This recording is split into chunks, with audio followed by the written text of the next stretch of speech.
asking my father a few questions. Maybe I'll give a few vorlach, and in that way, by their own seders, we'll get a little taste of asking some questions and some insights into the seder. So I guess let's go straight ahead into it. This should take probably about 45 minutes, and we'll start. Ty, you ready?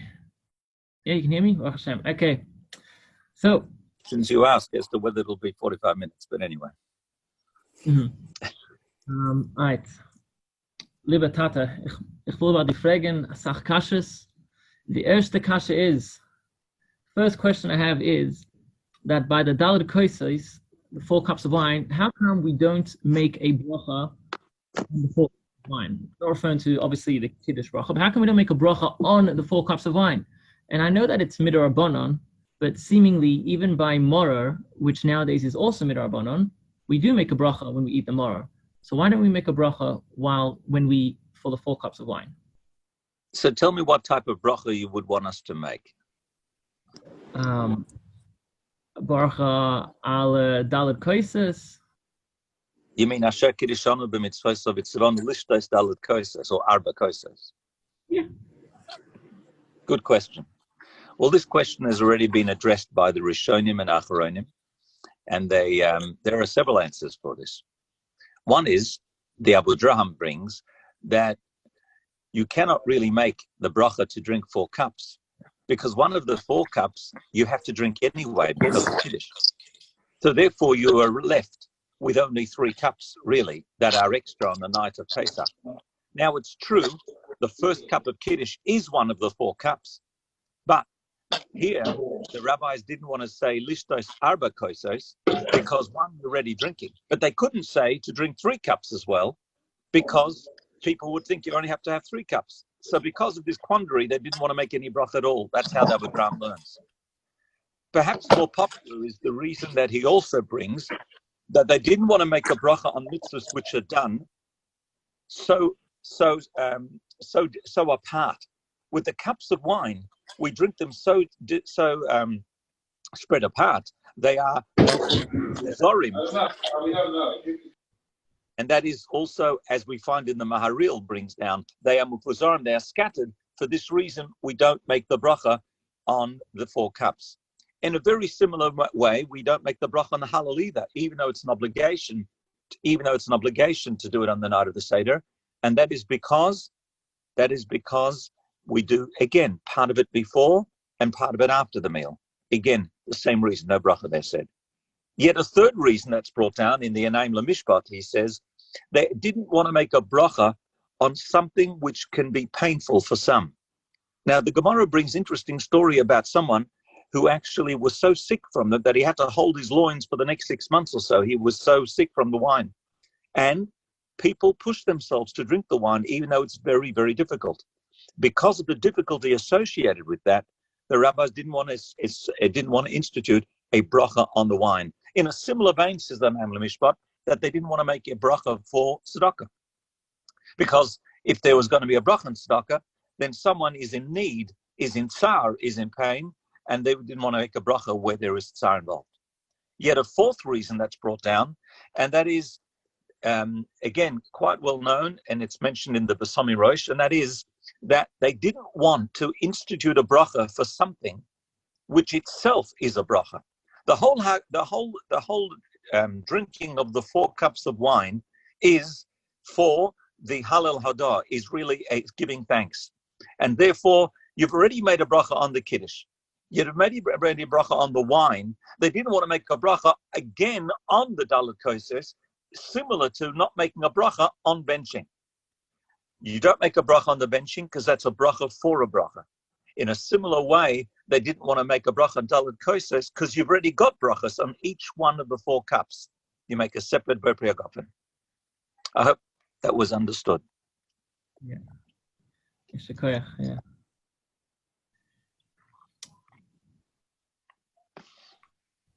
Do you have any questions for me? Oh. Do I have any questions for you? Well, one of the reasons we have the 4 cups of wine is, as brought down in the Yerushalmi in Pesachim, that there are four expressions of Geula, and we always hear about this. Daled kosos for Daled Lashonos. What are the four expressions? V'hoseisi, v'hitzalti, v'ga'alti, v'lakachti. All four expressions which appear in the Chumash and Va'era, and for each one we have a cup of wine. But what begs the question is, why indeed do we need four expressions of redemption? Why couldn't Hashem just say, V'hoseisi, or v'hitzalti, I will take you out of Egypt, or I'll save you from Egypt? Why do we need four expressions of redemption and therefore having four cups of wine? It's all one thing. Can you explain that to me? I can try. Baruch Hashem, it's Hashkacha Pratis. I just happened to be learning an answer of this with my father in the Ksav Sofer, who was the Rav Avram Shmuel Binyamin HaSofer, who took over his father, the holy Chassam Sofer, in Pressburg as the Rav of the city. And there he explains, he says that in Parshas Shemos, that we explain over there that really the Egyptians, the Mitzrayim, they were actually mechuyev, they were obligated to really do good for us Jews. Why? Because we had built them up through Yosef, from the 7 years of famine, and when Yosef built up Mitzrayim to such an economic power, socially, economically, he made Mitzrayim into one of the most powerful countries. And yet what happened afterwards when the new king arose? Some say it was a new king, some say they mean new Gezeres, but the fact was, V'lo Yodas Yosef. They completely forgot about Yosef. They completely forgot about all the good that Yosef and the Jews did for Mitzrayim. Did they forget, or did they pretend to forget?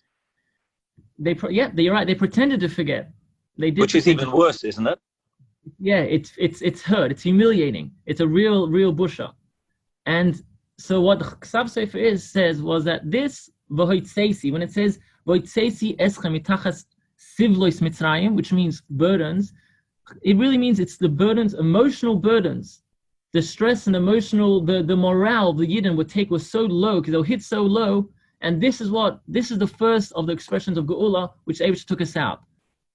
And the second one, which was V'tzalti eschem me'avoidasam, it's avoidas parach. That was a physical labor. The fact that we were crushed with backbreaking labor, and that was the second expression of V'tzalti.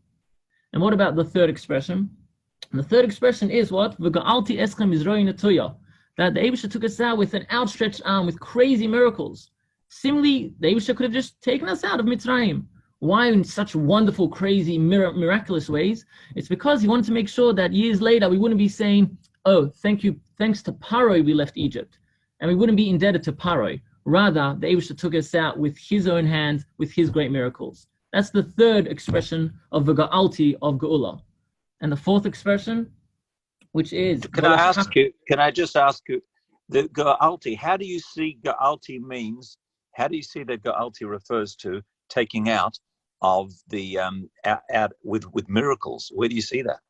Where are the miracles mentioned? The second part, when it's with Softim Gedolim. Right. Okay. You mean that the word Ga'alti is associated with awesome miracles? Is that what you're saying? Yeah. Yeah. Thanks okay. for the. Yeah. Yeah. And then the fourth expression, which is V'lokachti eschem li la'am, and I take you out for me, for as a nation. So that expression is referring to Matan Torah, to Har Sinai, because Eibush could have taken us out of Mitzrayim and then done. You escape from prison, you're free from prison, and now you're good to go. No, the Eibush took us out of Mitzrayim and then made us his nation, and that was done at Har Sinai. And that was the fourth expression. And in a way, this expression is actually the biggest one. And this is why we say the Hallel by this Seder, by this fourth cup of wine, by this Velokachti. And this is why when Yerushalmi, it brings that when David HaMelech said, Koi Sishues Esa, which is, I will raise my glass of salvation. And then it ends off with V'Shem Hashem Ekra, in the name of God I will call out. So from this we see that what's this great salvation? It's V'Shem Hashem Ekra, the name of God I'm calling out. It's because we are Hashem's nation. Hashem took us out of Mitzrayim and made us his nation. Hence, that's the fourth expression of Geula, which is why we have four kaises corresponding to these four expressions of these four ways we were redeemed from Mitzrayim. Okay, yeah. Very good. So we'll have to have that in mind when we have the four cups. Each one of those expressions means something else. Yeah. So to end off with these four cups, do you mind if I ask one more question on it? Yes. In the Gemara in Arei Psachim, says Rabbi Yeshua ben Levi, he gives another reason, and he corresponds these 4 cups of wine to 4 cups of wine which was spoken about by the interpretation, by the dreams of the butler. When the butler had his dreams, and then he asked Yosef to interpret them in jail, right? So the word kois is mentioned 4 times in that group, in that section, 3 times by the butler, and then the last time when Asata kois par biyodai is when Yosef then is telling the interpretation. That's the 4th time the word kois is mentioned. And this is in the Gemara. Shimon Levi says, these 4 cups of wine by the Seder is corresponding to these 4 cups of wine which were mentioned by the butler's interpretation.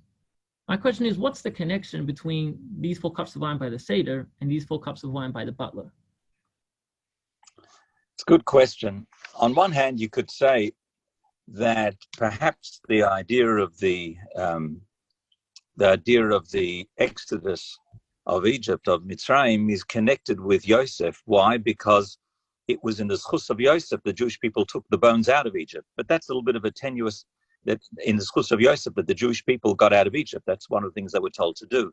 So the butler mentioning the 4 cups and getting out of prison, ultimately that was going to prove a release bring a release for Yosef himself, for Yosef himself. And when Yosef came out of Egypt, when the Jewish people came out of Egypt, they took Yosef with them, and that was the schus that they had for the Kriyas Yam Suf. However, it's a little bit of a tenuous connection, and perhaps a very interesting connection is brought by in a sefer by Rabbi Leor Klatskin. There in that sefer, Rabbi Leor says that if you look closely, you'll find that the butler mentions Kois Paroi time and time and time again. And we find that Yosef interpreted the dream that he's going to come out and he's going to be successful. And he tells him finally, you will put the cup of Pharaoh once more in his hand. With the baker, of course, he interpreted that he's going to be finished in 3 days' time, he'll be hung, etc. And the question that's asked is, the Gemara Brohs teaches us that the way a dream will eventuate is the way you interpret it. So what gave Yosef the insight to interpret one dream that he'll be successful and one dream that he'll be hung?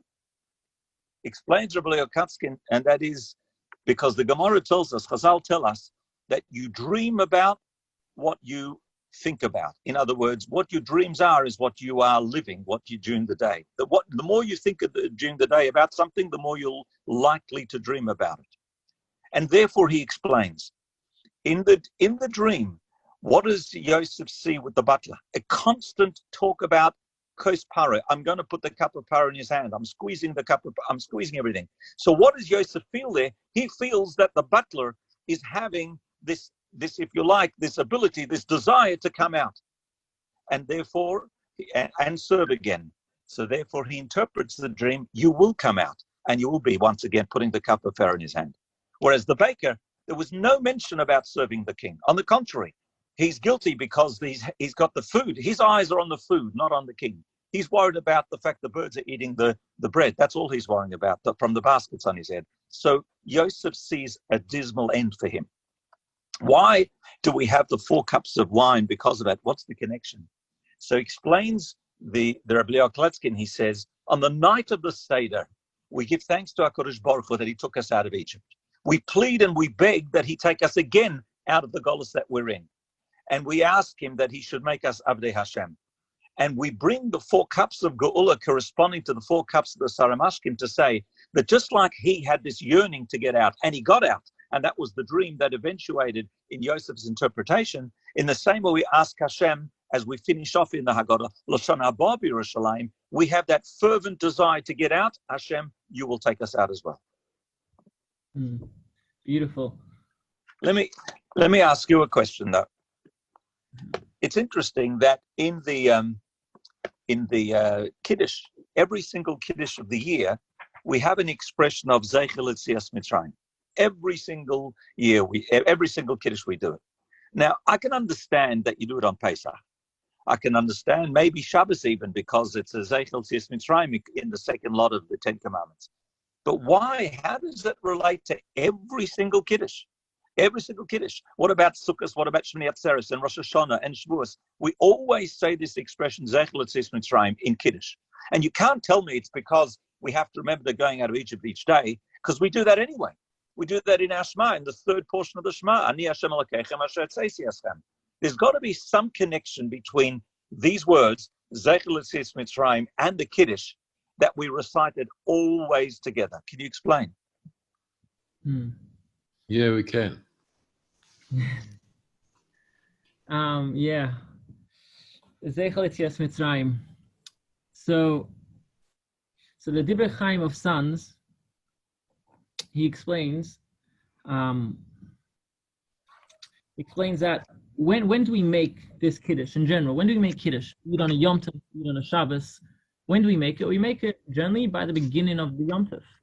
We come home from shul, or the start of the Yom Tov, at the beginning of the Suda. The beginning of the meal is always start with Kiddush. And seemingly, what's coming before the Kiddush of the Yom Tov? It was during that day, it was a chol, it was a weekday. Generally, it's Pesach night, it's Wednesday night. So Pesach during the day, Erev Pesach, it was Wednesday morning, you were driving around. Some people might be coming back from work. Or generally, on Friday night, before you make Kiddush, what's happening during the day? You're still doing work. You're still, caught up with the regular weekday things of chol. So, says it Divrei Chaim of Sons that it's very hard for someone to just make this transition from weekday to Shabbos, or from weekday to Yom Tov, just like this, with a click of the fingers, where you're preoccupied with the whole week's business, with running around, and then all of a sudden now you have to be completely sanctified in the aura of Yom Tov and in the aura of Shabbos. How is this possible? How are we meant to do it?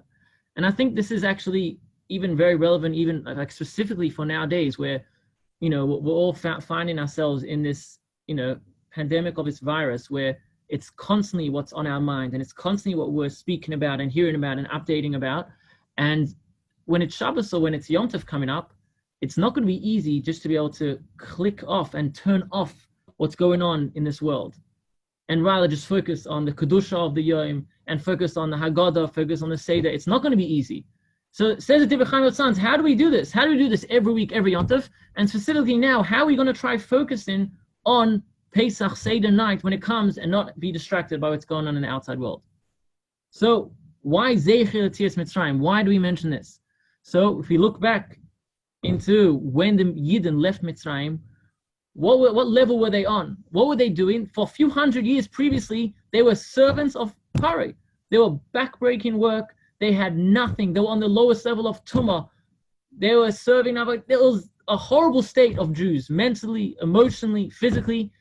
And yet one night, the Eibush is telling them, and it says, when the clock strikes midnight, you guys are free. You guys are going to be going from being Avdei Paro, from servants of Paro, to Avdei Hashem, to servants of God, to the people of God. Happens to be the only reason why the Jews left during the day of the next day and not at midnight was just so because we wouldn't appear like thieves escaping in the middle of the night. Rather, be'etzem hayom hazeh, in the essence of the day, bright and sunny, us Jews walked out of Mitzrayim, showing that no, we're not escaping here. The Eibusher is taking us out. How could we have gone out in Mitzrayim from becoming servants of Paro to servants of Hashem? That's what our fathers did, because the Eibusher took us out. The Eibusher told us we have within it the power to change within a second. And the Lubavitcher Rebbe explains this, and he quotes the Alter Rebbe a lot in Igeras HaTshuva. It says, B'chol rega, any moment, someone has the power to completely transform himself, to the extent that his past will even become merits. His averos becomes zechuyos. And we see from the Gemara this din, because if someone says, I'm going to be mekadesh this woman on condition that I am a tzaddik, and if this person is really a complete Rasha, we're still going to be choshesh. We're still going to be, doubting, maybe this is a proper marriage. Even though this guy was a complete Rasha when he said he's going to be marrying this lady, even though this guy was a Rasha and he said, only on the condition I'm a tzaddik will I marry this lady, nevertheless, we still say, why we maybe going to consider this a proper marriage? Because maybe this guy who's a Rasha can change in 1 second, he can change to a tzaddik. So Very to good. here, every Friday night, every single Yom Tov, we have the power to completely turn off from the outside world and completely zoom in into where we are by the Pesach Seder night. And that's why we mentioned Zeich L'Yetzias Mitzrayim by the Kiddush. By the way, I heard you say the word zoom in. We can't zoom in on the Seder. We can't use Zoom for the Seder, can we?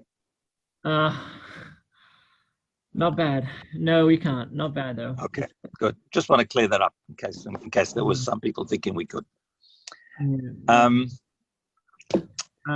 me ask. Do you have any? I have another question. Questions? Okay. Yeah. Okay, let's ask a question on the Simonim. Let's go into the Simonim. The second simon of the Pesach Seder tradition, then Urchatz. We have Urchatz. Now, Urchatz is different from many other Simonim. Why? Because it's said in a verb, in an action word, Urchatz. It's more of an action, a commandment, as well as there's that. Hey, wait a second. Just wait a second. Moror is not a verb. Motzi and matzah is not a verb, unless you mean in contrast to rochza. Yeah. So yeah, in contrast to rochza. Sorry, yeah. Urchatz and rochza, which both are the washing, both washing of the hands. Yet Urchatz is done with more of an action, a command, and as opposed to rochza, which is more of a noun, as well as Urchatz has that vav before it, not just Urchatz. It's more Urchatz. So why do we change the Urchatz and why is it different to rochza? Okay, it's a good question actually.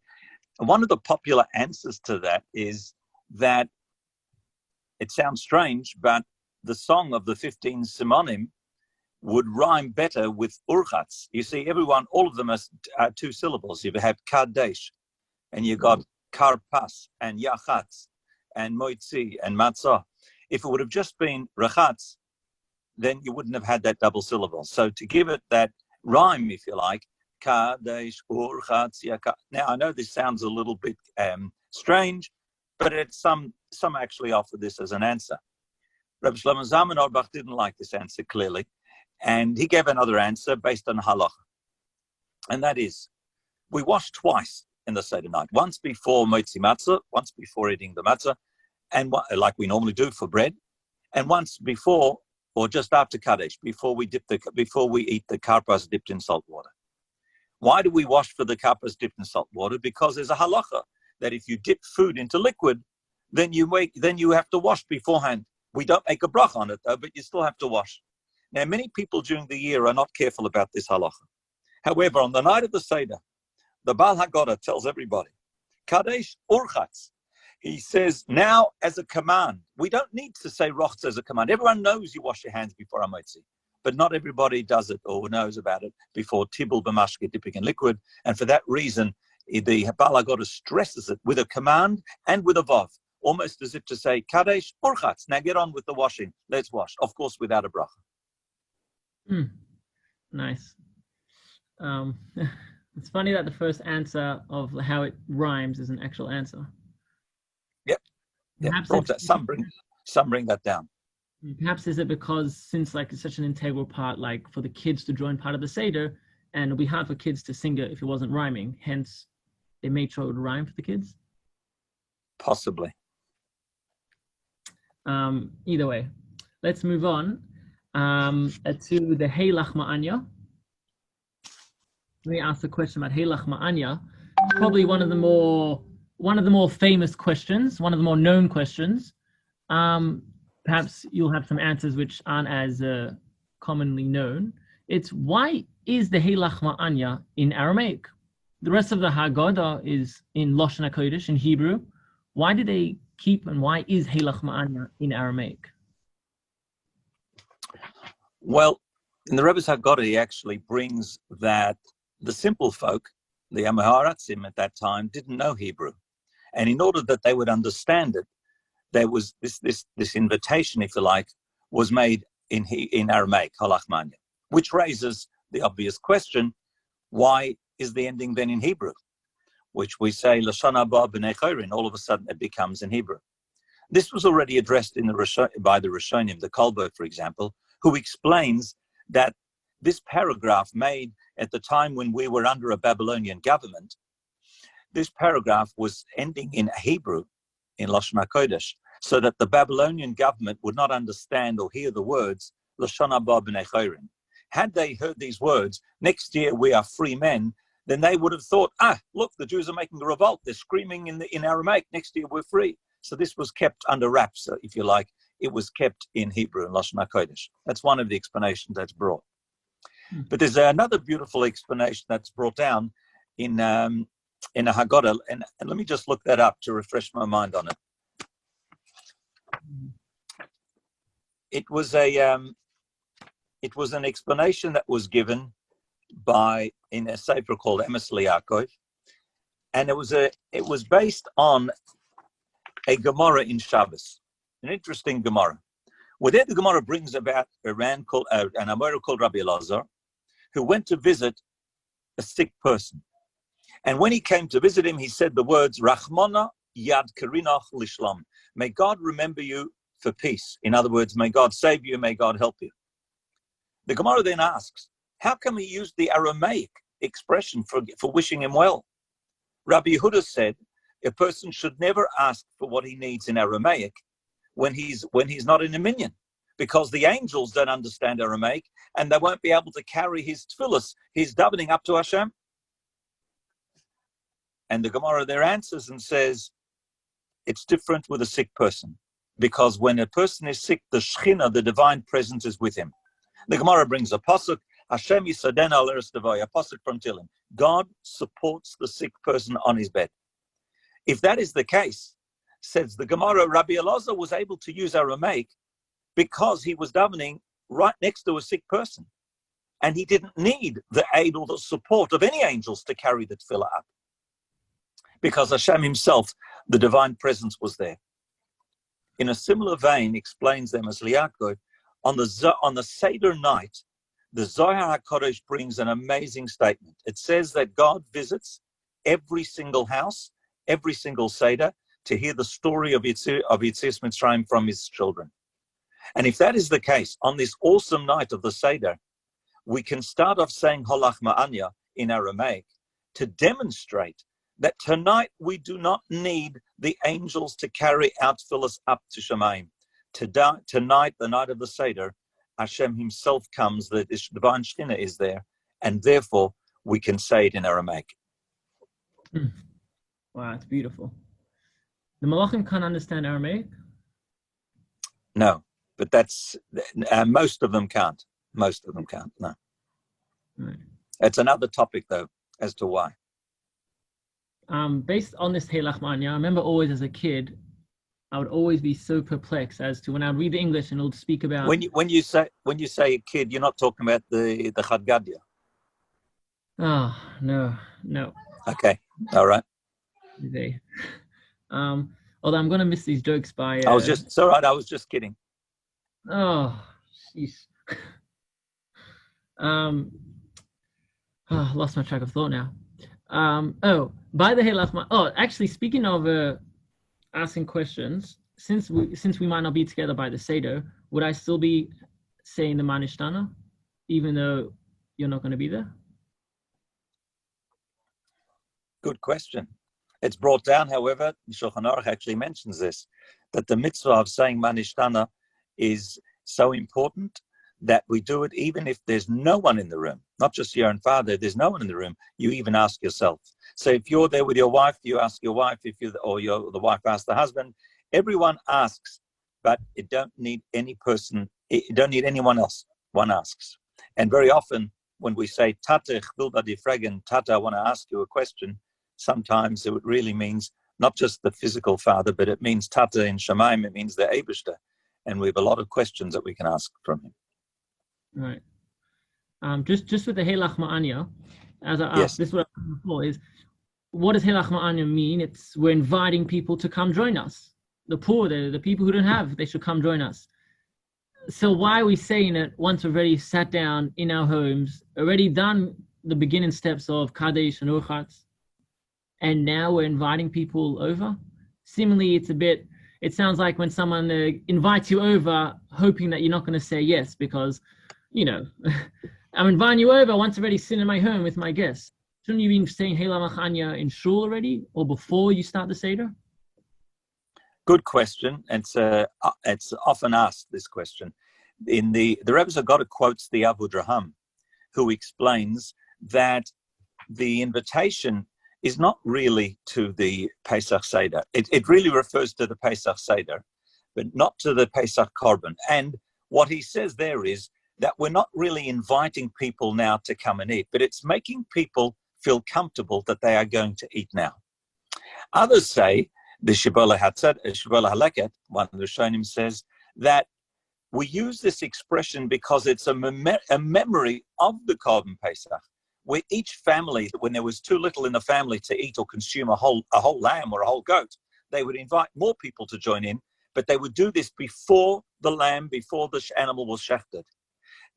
Even though technically you cannot invite people to the Korban Pesach, we do this now as a zeicher, as a memory of what used to happen when we invite people for the Pesach Seder, for the Pesach meal. But actually, the invitations were much earlier on. You had to register yourself to an animal when it was alive still to be able to eat from that Korban Pesach. Wow. And speaking about this Heilach Manya, just one last question about it, is how come by no other Yom Tov do we have this idea of Heilach Manya, of inviting people over? Why is it so much stress? It's stressed so much more on Pesach, as it's such an integral part of the Seder. Everyone knows Heilach Manya. When we invite in the poor people to come to the Suda, why not by other Yom Tovim, by Sukkot? Why don't we have a Heilach Manya of coming into the Sukkah to come and eat? Number of answers for that. One answer that's brought down is that we finish off the Heilach Manya with a request and a prayer that now we are here, but in the future, Meretz Hashem, we'll be free men. Now we're here next year in Eretz Yisrael. Now we are slaves. We are still under a foreign government. In Meretz Hashem, we'll have our own, and so forth. So that's because of that, we make a special effort for Pesach to invite people and to give tzedakah, because our rabbis tell us tzedakah mekarevis es hagula. Tzedakah brings the gula, the redemption, closer.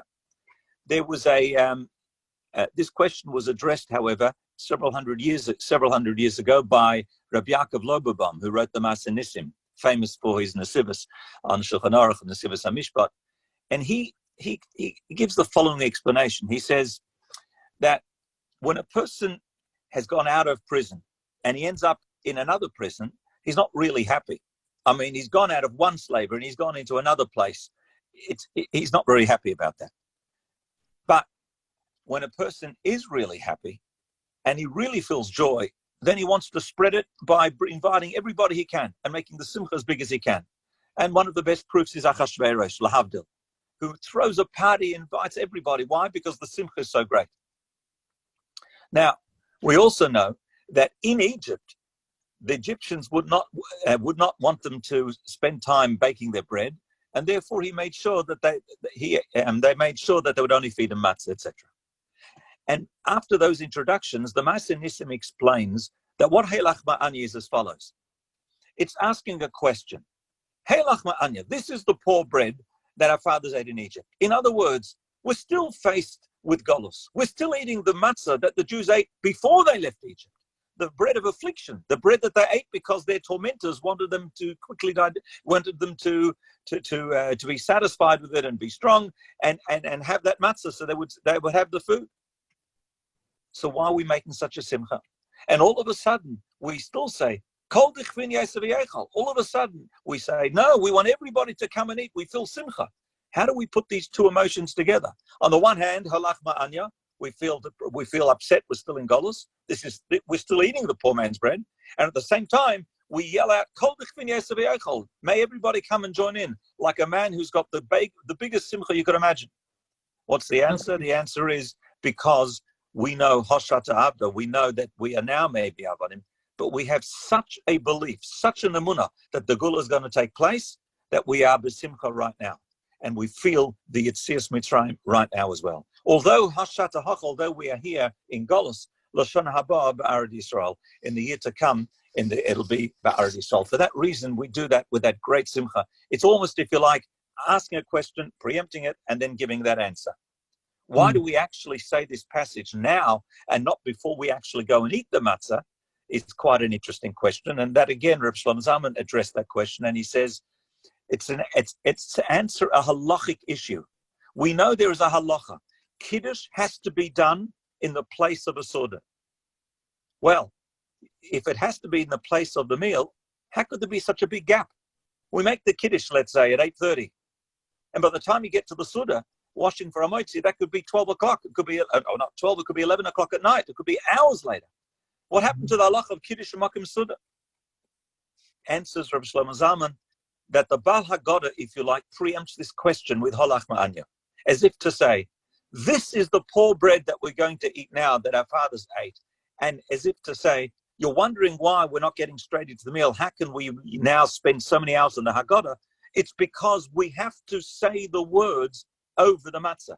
It's a lechem oini, lechem that you may say many words. And because of that, the Haggadah becomes part of the meal. It's like the Kiddush before the meal. And therefore, the Holach Ma'anya is explaining that there's not a problem of a hefsek, of a gap between the Kiddush and the Suda.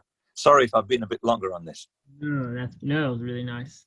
I have to ask, this reminds me of the story of Yosef of Brisk, with speaking of Helach Mani of poor man's bread, of the story with... Was that the Beis HaLevi, perhaps? Yeah, Beis HaLevi. But right. Yeah. I would love if you can share the story, since you are the better storyteller by far, on your Smisis, whoever isn't yet on your story WhatsApp group, definitely I would join. But do you mind telling us the story? On Pesach, everybody tells stories. We do. That's the Maggid. The Maggid's all about that. But there was a story about the Beis HaLevi, who someone came in to ask a shaila. He only had 4 cups of milk, and he asked him. He only had milk. He didn't have wine. Couldn't afford wine, so he said, "Am I allowed to be yotze with 4 cups of milk?" And he told his wife. The Beis HaLevi told his wife to go and get 25 rubles and give it to the man, which she did, and they gave her quite a lot of money. The wife questioned him and asked him, but hang on, the wine only costs 3 rubles, as it did in those days. Why are you giving him 25? So the Beis HaLevi said, if the fellow asked for 4 cups of milk, that's a proof that he doesn't have meat, because if he'd have meat, he wouldn't be have milk in anyway. And he's probably not got fish, and he probably doesn't have so many other things. He realized that the person needs a lot more than just wine, and he made sure to give him 25 ruble, understanding his position. It reminds us of the Pasuk in Tehillim, Ashrei Maskil El Dol. Happy is the man who can understand the plight of the poor, not just to what the poor asks for, but what the poor did not ask for. Ashrei Maskil El Dol, and such a man was the Beis HaLevi. Wow. Okay, what more time can we do? Maybe we'll do our last question. Just to end off with the Helach Mania again, we've been on it for a while, but the Haggadah uses the word dichvin to describe someone who's hungry, right? Yep. And in regards to when someone who's in need, it says ditzrach. That's when it's talking about the Pesach lamb. So which one does it say hungry? By the Pesach lamb or by the food generally? By the food, by eating. Food. Okay. Use the word hungry. Yeah. It says when in need, and it says ditzrich when in need. That's about the Korban Pesach. Yeah. So why Dafka does it have the word dichvin, hungry, by the just regular eating, as opposed to ditzrich by the Pesach Korban Pesach? Yes, it's interesting. Every word is exact in the Haggadah. It could have really shortened the whole phrase by just saying kol dichvin v'ditzrich. Why does it separate? That shows you that there definitely is a diuk there. There must be a reason that it used it for that. One of the Mefarshim, again, the Griz, the going of Yosef Zev asked the question, and he gives it based on he answers it based on a halacha with regard to eating the Korban Pesach, and that is that when it comes to eating the Korban Pesach, one's not allowed to eat it on an empty stomach. You can't eat it when you're ravenous with hunger. And one of the reasons for that is that Hashem wants us to eat it as in a manner of freedom, in a manner of a rich person who's not starving for food. People who are poor, they eat things when they're really, really hungry. However, the Torah wants us to have, in fact, the tummy should be half full or semi-full already before one has the matzah. So you're eating it to complete your stomach to satisfaction. For that reason, in the first part of that statement, Kol Dichvin, we're inviting and telling the people to please eat. They are hungry. Of course they're hungry. Erev Pesach, one is not allowed to eat. It says that you're not allowed to make a Su'udah Erev Pesach. One can only eat things that don't make you, don't fill you up at all. So by the time you get to the Seder, people are really hungry. And we say, Kol Dichvin Yesav Yechol, whoever is hungry, come and eat. But in the times of the Korban Pesach, when they wanted to eat, it wasn't a question of being starving or hungry. It was Kol Ditzrich. Anyone who was in need of a Korban Pesach, anyone who is in need of eating it, please now partake. Or Yesav Yifsach, come and join us in a Pesach. As I said before, of course, you couldn't do that at the Seder. You had to do this while the animal was still alive. But because of that halacha, that the Pesach had to be eaten when you were already partly satisfied, and you complete your dinner with relish as you eat the Korban Pesach, for that, the rabbis still use that expression, Kol Ditzrich Yesav Yifsach. Those who need come and participate in the Korban Pesach. That's the halachic angle. On a more of a hashkafa angle from a Hasidic teich, it's brought down. They bring down. I can't remember who it is. It may be in the name of Rabban of Kalin. They say that people are in need of inspiration. What do we need for inspiration? We need to open our mouths. Pesach is the time that we really use our mouths more than any other time of the year. The more praiseworthy it is. In fact, the rabbis explain that the word Pesach can be broken up into two words. Pesach, the mouth that talks. Says the Karolina Rebbe, the Ran of Kalin, he explained, Kol Ditzrich, all those who are in need of inspiration, all those who are in need of brachas, Yesei v'yifsach, let them come v'yifsach and open their mouths, Pesach, because all the mouths and all the words that we express on the night of the Seder particularly, draw down an inspiration upon us, upon Klal Yisrael. And as we said in the Zohar before, HaKadosh Baruch Hu himself comes, so to speak, to every single house and wants to hear the words of his children. Kol Ditzrich Yesav Yifsach. Take that opportunity and open your mouths and enjoy. Wow. Shukayach. Wow. All right. I think we'll wrap up that session. If I don't want to use that all my questions in case, hopefully, Mr. Shem, we will be able to be the Seder together. And if that's the case, I'm going to want to have new questions which you haven't heard yet. But I think that'll wrap up this session. Thank you everyone for joining, special Rabbi Pinchas Lewis. Thank you everyone for joining. And Mr. Hashem, may we merit the ultimate Geula. And for all those new for Shlema from this Varsha for Shlema. And thank you very much, Tati, for sharing your pshatim as you do in the best way. It's a lot of pressure on me. But thank you very much. And thank you, Kayla Menachem and Rabbi Shlomo Barber for organizing this. And have a wonderful night, everyone. A good Shabbos. And I hope all the hachonas for Pesach go smoothly. Thank you. All the best, everyone. Thank you very much, Rabbi Broh. We really appreciated it. Thank you. Thanks for the inspiration. It's a pleasure. Kol tov. Enjoy the Chag. Same to you. Thank you, brother. Thank you very much. Thank you. Pleasure. Shabbos, Shkoyach. Thank you. We'll see, Mr. Gross. Shabbos, everyone. Shabbos. Thank you, Rabbi Brohs.